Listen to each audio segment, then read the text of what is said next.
la verdad alumbra, por esta vida vale esperar, por esta vida la paz tiene un rumbo, lo hemos de caminar para vivir.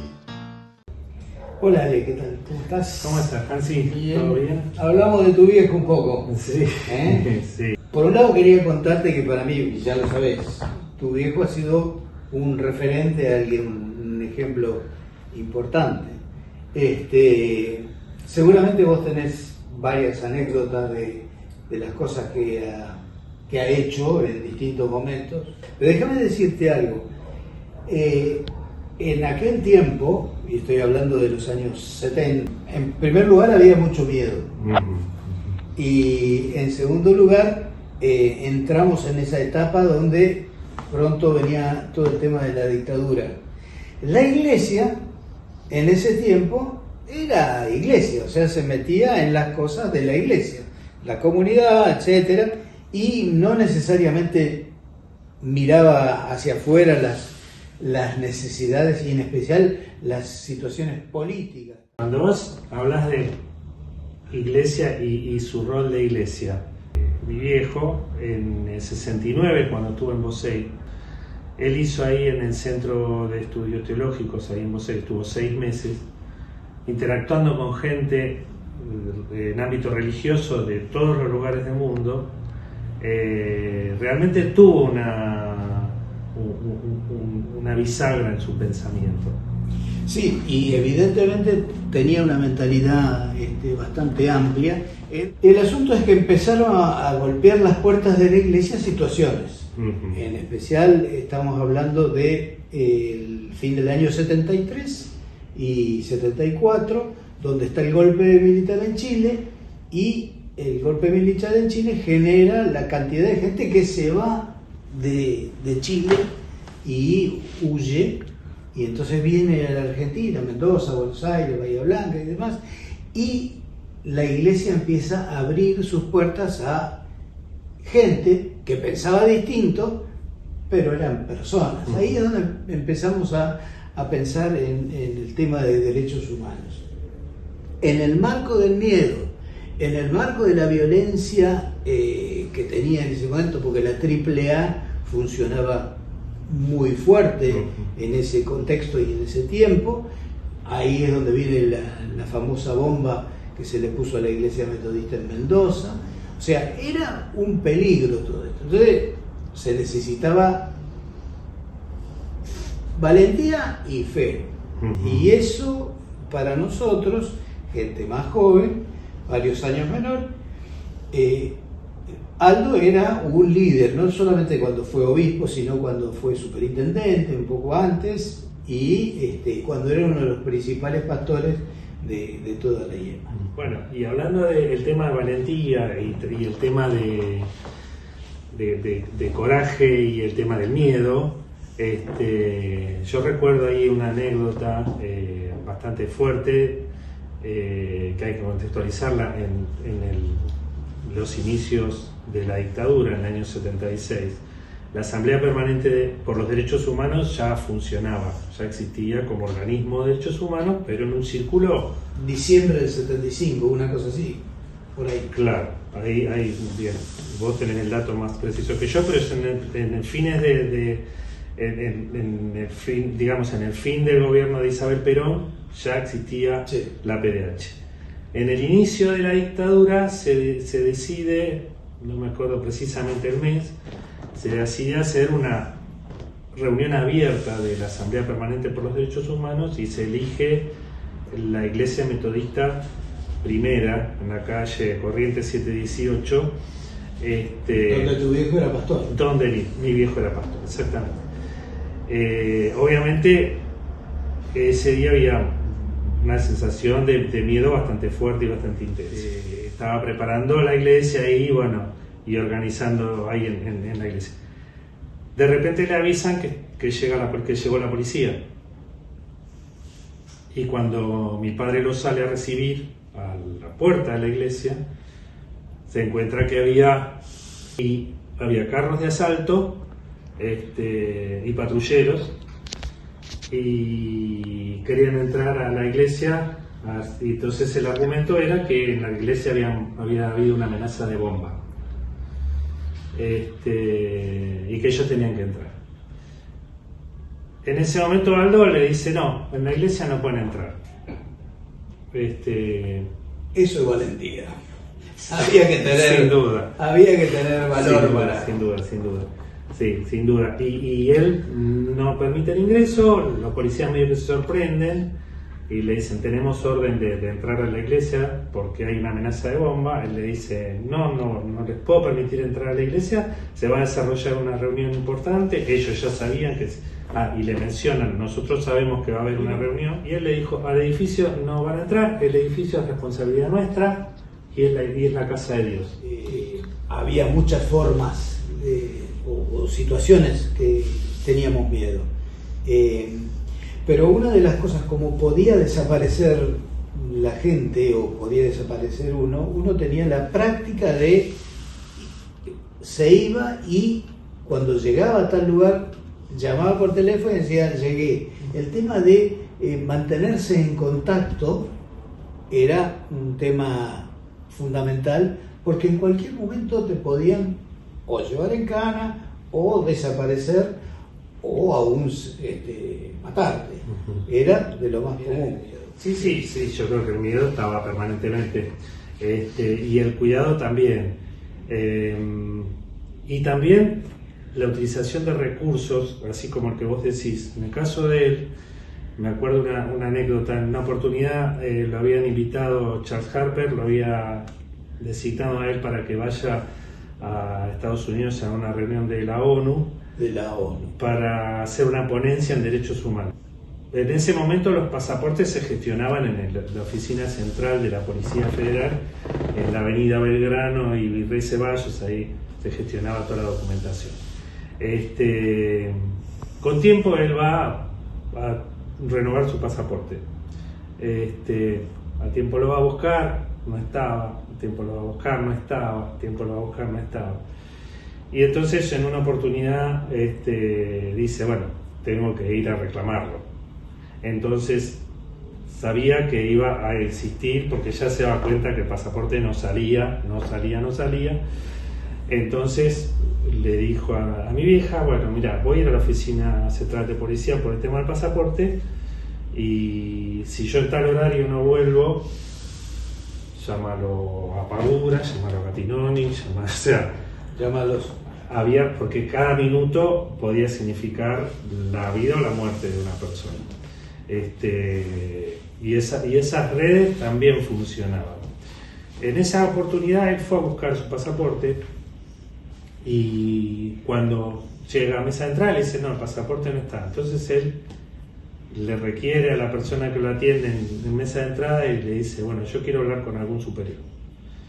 Entonces lo llevan a una oficina más adentro y le hacen preguntas, lo llevan a otra oficina todavía más adentro y cada vez se va poniendo más turbio. Obviamente la sensación de miedo de mi papá era muy fuerte en ese momento. Él lo relataba así.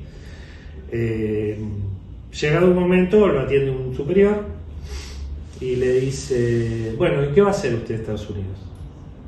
Tengo que ir a hablar sobre temas invitado por la ONU, como referente del Consejo Mundial de Iglesias. ¿Y qué es lo que usted va a decir en Estados Unidos?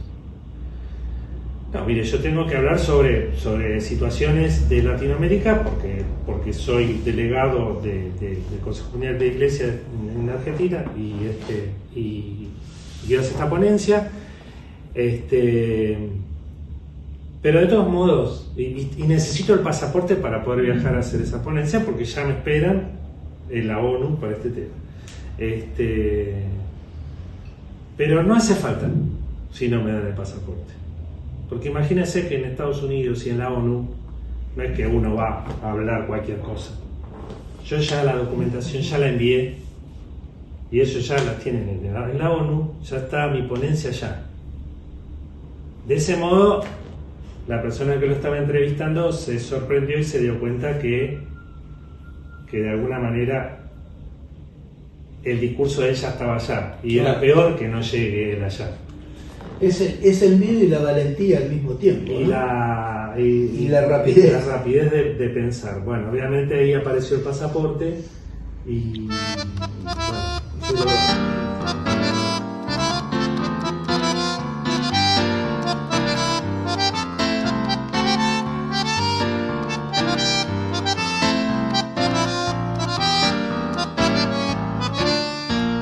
Por esta vida la verdad alumbra, por esta vida vale esperar, por esta vida la paz tiene un rumbo, lo hemos de caminar para vivir. Cuando uno asume un compromiso de amar a Dios y amar al prójimo, ese compromiso tiene implicaciones concretas en la vida. Para mí las tuvo, como para muchos y miles otros de pastores y laicos de nuestra iglesia, ¿no? Y el tema de, digamos así, de amar al prójimo tiene significado de defensa de la vida. Cuando el prójimo, no importa de qué ideología o de qué religión o de qué situación social,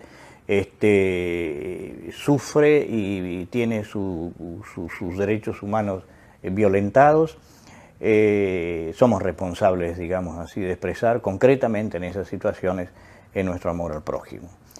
El ejercicio de la política también, la sana política, tiene que ser desde la fe cristiana justamente un compromiso desde amar a mi prójimo. Y muchos otros aspectos de la vida tiene ese arraigo sumamente importante. Si uno puede decir, bueno, ¿en qué se puede resumir toda la enseñanza de la fe cristiana? En eso, amar a Dios y amar al prójimo. Y si no amas a tu prójimo, nos dice la Biblia, no amas a Dios. Y todo este compromiso en defensa de los derechos humanos, yo diría que en mi caso y en el caso de miles y miles de personas de nuestra iglesia y de otras iglesias, tiene ese fundamento. Hicimos lo que hicimos porque fue una respuesta y un compromiso que asumimos por amor. Soy Norma Echegoyen, sobrina de Aldo, vivo en Olavarría, y cerca del final del proceso, entre el año 81 y el 82, recibimos la visita del tío Aldo, que venía a visitar a una persona que estaba alojada en el monasterio trapense de monjas, que está en la localidad de Hinojo, una villa de acá de Olavarría. Esa persona había estado a cargo, era una ex policía, había estado a cargo de una institución, un hogar o no sé exactamente qué era, a donde llevaban los hijos menores de las personas detenidas desaparecidas. El tío tenía un álbum de fotos de bebés y niños menores que le hizo ver a esta persona, a ver si reconocía a alguno y le podía dar datos de dónde estaba, dónde los habrían llevado o algo parecido. Dice que esta persona miró, no sé si reconoció a alguno, pero cuando llegó a los mayores de 10 años no quiso mirar más, porque le dijo que como esos niños ya podían ser testigos, directamente los mataban. En ese momento yo le pregunté si él no tenía miedo de hacer estas cosas que estaba haciendo. Y me dijo que en realidad no, que él tenía el apoyo del Concilio Mundial de Iglesias y sentía que era su deber hacerlo y que Dios estaba con él. Realmente una persona maravillosa. Por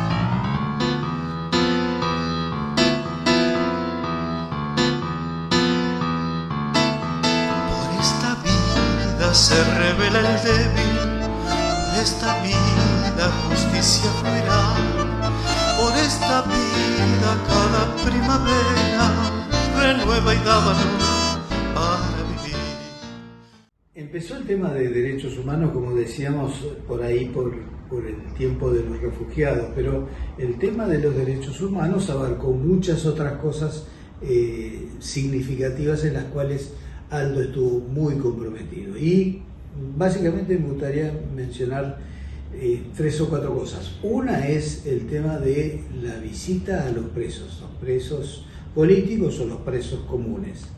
La otra es todo el tema del compromiso con los indígenas y también todo el tema de acompañamiento a otros lugares, no solamente donde él estaba, sino pensando en las madres, en las abuelas y en toda la gente que trabajaba de alguna manera por el tema de derechos humanos. Hay una anécdota muy interesante que sucedió en Quilmes. Exactamente, sí. Esa anécdota que sucedió en Quilmes, estaba el obispo Nova, que trabajaba bastante en el tema de derechos humanos y era miembro del consejo directivo del Movimiento Ecuménico por los Derechos Humanos, y tenía un grupo de pastores que trabajaban de la pastoral en derechos humanos. Habían organizado un encuentro ecuménico donde también estaba el pastor Arturo Brateschi y estaba mi viejo, y se reunieron en la calle en Quilmes para reclamar justamente, se reunían las familias y bueno, reclamaban por la aparición con vida. Cuando estaban en plena dictadura, en esa manifestación donde eran un puñado de familiares y personas de la iglesia, pastores, sacerdotes, etcétera, monjas, de repente los empezó a rodear la policía con ánimo de disolver la manifestación. Automáticamente mi viejo empezó a cantar la canción que en ese momento estaba bastante en boga, que era "No tenemos miedo". No sé si te acordás, sí, clarísimo. Claro. Y empezaron a cantarla y a tararearla, y de alguna manera se fue generando una cosa de convicción y de fuerza, y algunos comenzaron a sentarse en el suelo, y esa señal de alguna manera sorprendió a las fuerzas de represión, que se quedaron observando y que se pudo cumplir el cometido de manifestar por ese reclamo y que nadie salga lastimado. Creatividad e inteligencia. En relación al tema de la visitación de los presos, habían armado un grupo de pastores, porque los presos políticos durante la dictadura, que eran presos sin juicio, estaban a disposición de lo que se les llamaba el PEN, que era el Poder Ejecutivo Nacional. En ese momento estaban aislados, sin defensa, sin juicio y totalmente aislados. Y los únicos que habían podido acceder a las visitaciones eran los rabinos, los sacerdotes y los pastores. Entonces, casi todos los lunes iba el rabino Marshall Meyer, el rabino Goldman, iban con mi viejo, iban casi todos los lunes a visitar los presos y las presas políticas. Y me acuerdo una oportunidad, una anécdota que vino enojadísimo porque los habían requisado para poder ingresar y los desnudaron un día de invierno, de pleno invierno, los desnudaron y los dejaron en un sitio obviamente frío, como un buen rato, y después le trajeron la ropa nuevamente. O sea, la humillación que ellos tenían que recibir para poder, pero era la única manera que podían contactar y relacionar lo que pasaba fuera entre las familias con lo que pasaba con los presos. Amedrentarlos para que no vuelvan más a hacer esas cosas como ir a visitar a los presos. Amedrentarlos. ¿Sí? Ahora, en ese tiempo, los religiosos éramos respetados. O sea, uno se ponía un cuellito y tenía cierto respeto. Por eso es bastante escandaloso lo que le pasó a Aldo, que no fue ni siquiera respetado. Porque en la otra anécdota que cuenta Alejandro sobre la primera, cuando no dejó entrar a los militares en la iglesia, lo respetaron, pero en la cárcel no lo respetaron. O sea, estaba en juego también eso, la figura eclesiástica que era respetada y respetable.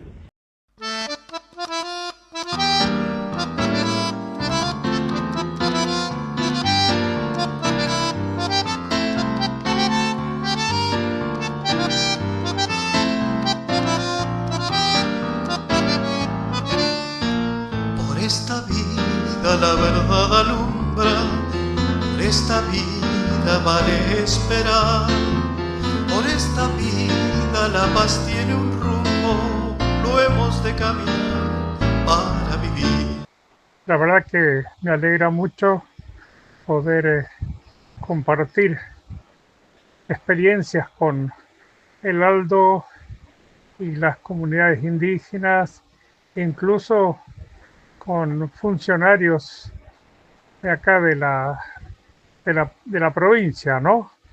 Aldo fue el obispo metodista que más vino al Chaco y es, bueno, muy conocido también, ¿no? Quedó muy registrado en la memoria de mucha gente que, bueno, que comparte nuestros ideales, digamos. Con Aldo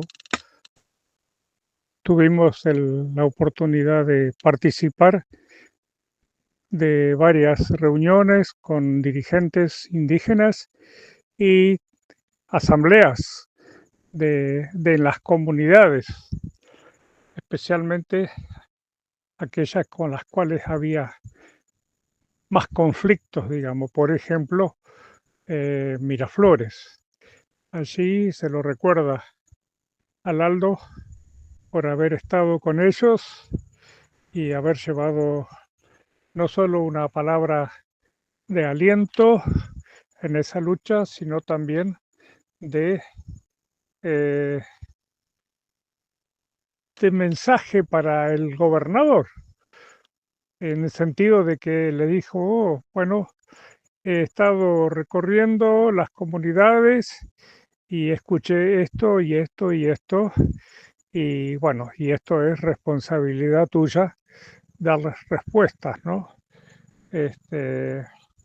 Así que en todo lo que es aún, compañeros, compañeras de los movimientos de derechos humanos de acá del Chaco lo tienen muy presente al Aldo y con mucho afecto también, ¿no? Porque la verdad que tenía una forma de ser que se hacía querer también, ¿no? De ser y por su compromiso. Le agradecí a su compañera de toda la vida que se bancara de quedar sola en la casa en vista del compromiso que Aldo tenía con la gente de acá, ¿no? Sin ese compromiso de parte de ella, no hubiera sido fácil para Aldo poder militar en favor de los derechos humanos, en particular de los pueblos indígenas.